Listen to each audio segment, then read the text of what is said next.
अब 7वां सवाल देखिए, वक्र y equal to x cube minus 3x² minus 9x plus 7 पर उन बिंदुओं को ज्ञात कीजिए जिन पर स्पर्शरेखा x एक्स के समांतर है। अगर कोई स्पर्शरेखा x एक्स के समांतर है तो हम जानते हैं कि उसकी प्रवणता शून्य होनी चाहिए। इसका हम उपयोग करेंगे। हमें वक्र पर बिंदु ज्ञात करना है तो उसको मान लेते हैं। माना वक्र पर बिंदु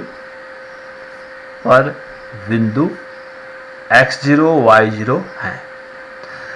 अब हमें बिंदु x0 y0 पर स्पर्शरेखा ज्ञात करनी होगी। वक्र के बिंदु x0 y0 पर स्पर्शरेखा की प्रवणता ज्ञात करते हैं, क्योंकि प्रवणता से ही हमें पता चलेगा, क्योंकि उसने कहा कि स्पर्शरेखा x एक्स के समांतर है, तो बिंदु x0 y0 पर खींची गई स्पर्शरेखा x एक्स से समांतर है, तो दोनों इसकी प्रवणता x0 y0 पर वक्र की प्रवणता शून्य के बराबर होगी।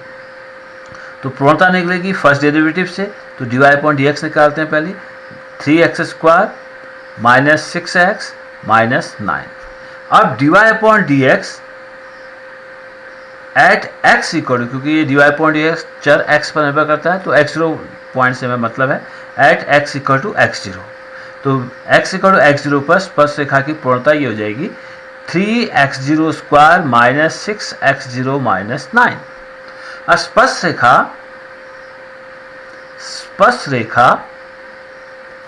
x अक्ष के समांतर है, इसलिए dy/dx eight x0 x equal to x0 ये शून्य के बराबर होना चाहिए, क्योंकि अगर कोई रेखा x एक्स के समांतर है तो इसका मतलब उसने धनात्मक x एक्स से शून्य का कोण बनाया, तो m इज इक्वल टू हमारे पास हो जाएगा tan 0 इज इक्वल टू 0, तो उस रेखा की प्रवणता शून्य होगी। तो स्पर्श रेखा की इस बिंदु पर प्रवणता जो है शून्य के बराबर होगी, यानी 3x0² minus 6x0 minus 9 equal to 0। इसको हम हल कर लेते हैं। तो 3 इंटू 3 कॉमन है, 3 into x0² minus 2x0 minus 3 equal to 0। इसके गुणनखंड कर लेते हैं फिर से। 3 into this implies that 3 into x0² minus 3x0 plus x0 minus 3 equal to 0। 3 into x0 into x0 minus 3 plus 1 into x0 minus 3 द्विघात व्यंजक है, इसके गुणनखंड कर लेते हैं, equal to 0। Therefore 3 into x0 minus 3 into x0 plus 1 equal to 0।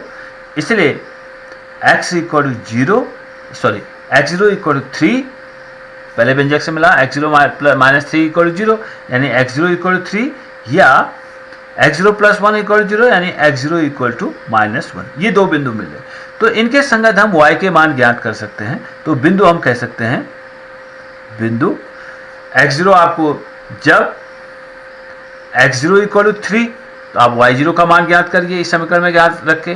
x0 y0 वो वक्र पर बिंदु x0 y0 है। जब x0 इक्वल टू 3 है, यहाँ पर x इक्वल टू 3 रख के y का मान ज्ञात करिए, और जब x0 इक्वल टू माइनस 1 तब y0 का मान ज्ञात करिए, यानी जब x इक्वल टू 1 है तब आप y का मान ज्ञात करिए। ये वक्र पर वो अभिष्ट बिंदु हो जाएंगे जहाँ पर खींची गई स्पर्शरेखा x एक्स के समांतर होगी। उसी तरह ये 8वां सवाल है। वक्र ये है, वक्र y equal to x minus 2 का होल स्क्वायर पर एक बिंदु ज्ञात कीजिए जिस पर स्पर्शरेखा इन दो बिंदुओं को मिलाने वाली रेखा के समांतर है। यानी वक्र पर जिस बिंदु के हमें निर्देशांक ज्ञात करने हैं, उस बिंदु पर खींची गई स्पर्शरेखा इन दो बिंदुओं को मिलाने वाली रेखा के समांतर है। तो इसका मतलब दो रेखाएं अगर समांतर होती हैं तो उनकी प्रवणताएं बराबर होती हैं। इस कॉन्सेप्ट का हम यहाँ उपयोग करेंगे। तो हमें चाहिए वक्र पर बिंदु चाहिए, तो उसे मान लेते हैं। माना वक्र पर बिंदु x0 y0 है, तो x0 y0 पर स्पर्शरेखा की पूर्णता ज्ञात करेंगे। तो इसके लिए dy/dx निकालना होगा। तो dy/dx बराबर हो जाएगा 2 इंटू x माइनस 2, फिर x माइनस 2 का डिफ्रेंशिएशन 1 हो गया। अब स्पर्शरेखा की पूर्णता होगी dy/dx eight x equal to x0, ये हो जाएगा 2 गुणा x0 माइनस 2। ये वक्र के बिंदु x0 y0 पर स्पर्शरेखा की पूर्णता होगी। अब इन दो बिंदु से जाने वाली रेखा की प्रवणता ज्ञात कर लेते हैं। दिए गए बिंदुओं से जाने वाली रेखा की प्रवणता, ये बराबर होता है y2 minus y1 upon x2 minus x1। ये बराबर हो गई y2 है 4 minus 0 upon 4 minus 2 equal to 4 upon 2 equal to 2। यानी दिए गए बिंदु से जाने वाली रेखा की प्रवणता हो गई हमारे पास 2। इन दो बिंदुओं को मिलाने वाली जो रेखा होगी उसकी प्रवणता 2 हो गई। और बिंदु x0 y0 से जाने वाली रेखा की, बिंदु x0 y0 से खींची गई स्पर्श रेखा की प्रवणता हो गई 2 इंटू x0 माइनस 2। अब स्पर्श रेखा दो बिंदुओं को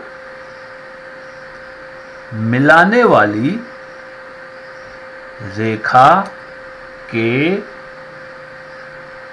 समांतर है। इन दो बिंदुओं को मिलाने वाली रेखा के समांतर है, इसलिए इन दोनों की प्रवणताएं बराबर होंगी। इसलिए 2 इंटू x0 माइनस 2 ये स्पर्श रेखा की प्रवणता है, ये बराबर इस रेखा की प्रवणता 2 के बराबर होगी। यानी 2 कैंसिल हो गया तो x0 माइनस 2 इक्वल टू 0, यानी x0 इक्वल टू 2। इसलिए y निशान अगर हम निकालना चाहें तो y बराबर हमारे पास जाएगा, इस समीकरण में रख के हम y का मान ज्ञात कर सकते हैं। इसलिए y बराबर जाएगा 2 माइनस 2 का होल स्क्वायर यानी 0। इसलिए अभीष्ट बिंदु जो है वक्र पर, जिसके निर्देशांक हमें चाहिए थे, x निर्देशांक था 2 और y निर्देशांक है 2।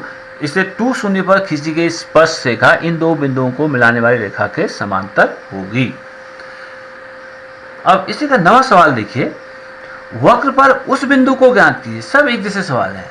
पहला था कि आपको प्रवणता, स्पर्श रेखा और दिए गए बिंदु पर स्पर्श रेखा की प्रवणता, दिए गए बिंदु पर अविलंब की प्रवणता ज्ञात कीजिए। अब उस बिंदु के निर्देशांक ज्ञात कीजिए जहां पर स्पर्श रेखा खींची गई है, अविलंब खींचा गया है। तो वक्र पर उस बिंदु को ज्ञात कीजिए जिस पर स्पर्श रेखा ये है, स्पर्श रेखा का समीकरण दिया है। अब अगर हम इसका हल करते हैं, हमें जानते हैं अगर कोई रेखा y equal to mx plus c के रूप में लिखा गया है तो जो x का गुणांक है वही उस रेखा की प्रवणता होती है। तो ये रेखा y equal to mx plus c के रूप में है। यहाँ पर c इक्वल टू माइनस 11 है, यानी जो y एक्स पर जो अंतःखंड होगा वो नेगेटिव होगा और इसकी प्रवणता जो है 1 है।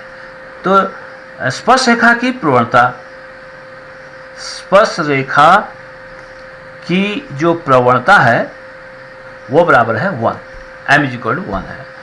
और हमें वक्र पर बिंदु चाहिए, तो पहले तो हम मान लेते हैं, माना वक्र पर बिंदु x0 y0 है। अब स्पर्श रेखा की प्रवणता निकालने के लिए dy अपॉन dx चाहिए होगा। तो dy अपॉन dx, इस वक्र के समीकरण को हम डिफरेंशिएट करते हैं 3x स्क्वायर माइनस 11। अब dy upon dx at x equal to x0 ज्ञात करते हैं, यह आया 3x0 स्क्वायर माइनस 11। इसे स्पर्श रेखा की प्रवणता, रेखा की प्रवणता बराबर जाएगी 1, क्योंकि ये स्पर्श रेखा है तो स्पर्श रेखा की प्रवणता है 1। इसे dy upon dx at x minus x0 बराबर हमारे पास 3x0 स्क्वायर माइनस 11 है। इसे 3x0 स्क्वायर माइनस 11 बराबर 1, 3x0 स्क्वायर बराबर 12, x0 स्क्वायर बराबर 4। इसलिए x0 equal two plus minus 2, 2 मान आए तो 2 मान निकालेंगे। तो बिंदु कैसे निकलेंगे, जब x0 इक्वल टू 2 तो आप y0 का मान निकालिए। तो y0 बराबर हो जाएगा 2 का क्यूब माइनस 11 गुणा 2 धन 5। इसको सरल कर लीजिए। जब x0 इक्वल टू माइनस 2 तो y0 बराबर हो जाएगा इसी समीकरण से माइनस 2 का घात 3 ऋण 11 गुणा ऋण 2 धन 5। इसलिए y0 निकाल लीजिए। तो ये अभिष्ट बिंदु हो जाएगा। तो अभिष्ट बिंदु हो जाएगा, बिंदु एक तो हो जाएगा 2, इसे y का मान निकाल लीजिए। दूसरा बिंदु हो जाएगा माइनस 2 और y का निर्देशांक ज्ञात कर लीजिए। तो पहले कुछ सवाल थे कि आप स्पर्श रेखा की और अविलंब की प्रवणताएं ज्ञात करिए, फिर वो बिंदु ज्ञात कीजिए जहां पर स्पर्श रेखा और अविलंब खींचे गए हैं।